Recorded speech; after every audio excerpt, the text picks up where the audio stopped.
Сендер қара тас арқылы Құдайға сыйынасыңдар ма? Біз қара тас арқылы сыйынбаймыз, ол жәннаттан түскен тас ол.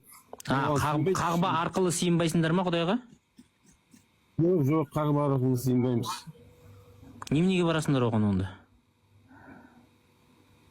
Просто направление солай, ориентир солай қарап. Қаяқтағы ориентир сендердің де связь жақсы ұстайтын жерлерің бар ғой. Жаңағылар пұттың алдына келіп, сол пұт арқылы тілегі жақсырақ орындалады деп есептейтін болса, сендер де Меккенің жеріне барсаңдар, тілектерің жақсырақ орындалады, связь жақсы ұстайды ғой сол жақта. Не разницаларың бар?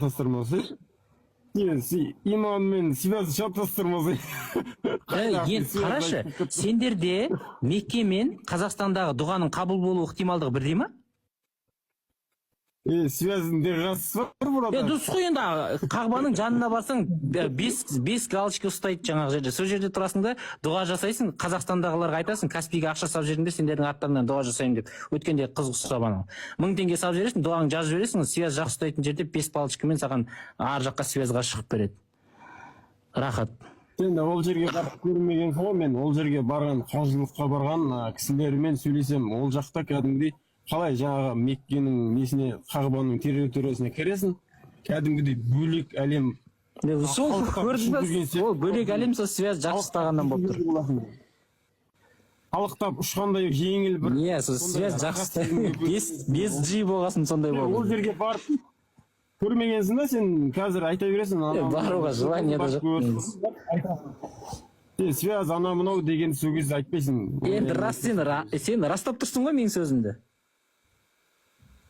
Менің сөзімді растап тұрсың сен. Сол Меккеге барған кезде связь жақсырақ ұстайды. Связь туралы айтқан жоқпын, біріншіден. Связь туралы айтқан жоқпын. Мен саған рухани жерді айттым, мен саған. Енді дұрыс, рухани связь туралы ғой, әңгіме бұл жерден мобильный связь туралы айтып отқан жоқпын ғой. Рухани связьдарың жақсырақ ұстайды сол жақта. Алланың мейірімі түскен жер, ол жерді Алла өзі қорғайды, ол жерді. Қорғамаған ғой, білесің бе, талай рет Қағбаны қиратып, қара тасын алып кетіп туалет жасаған даже. Баған қаяқтан шығарып алдың оны. Қағбаның қара тасын алып кетіп туалет жасаған. Ондай болмаған сен. Ой, Саска. Қойсай, Саска. Бір сондай әңгімелерді қиқайт етеді, сосын мәз болып саған. Саска, енді мен өтірік айтсам тексеріп көрейік та енді. Өзің барып соны көзіңмен көрген жоқсың ғой сен? Біреудің естіп алып айтып отырсың ғой. Ойбай, Саска, қойсай. Қайдағы Саска, менің атым Саска емес. Дәрет. 930 жылы қарматтар 930 жылы адамдарды қырып, Қағбаны тонап, қара тасты Бахрейнге алып кеткен. Бахрейн деген қай жер? Бахрейн жеріне өздерінің орталығы Әл-Ақса қаласына апарып қойды дейді.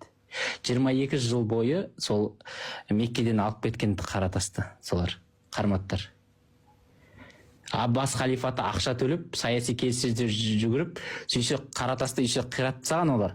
Ыдыраған күйінде бөлшек-бөлшек қып қара тасты қайттан алып келген. Сондықтан да бүгін қара тас бірнеше фрагменттен тұрады, және күміс қоршаумен айналасын қоршап бекітіп қойған. Оның қара тасты алып кеткен Әбу Тахир әл-Жанной деген адам. 930 жылы. Осы сөзім өтірік болса оқып тексер. Қажылық уақытша тоқтап қалған сол кезде.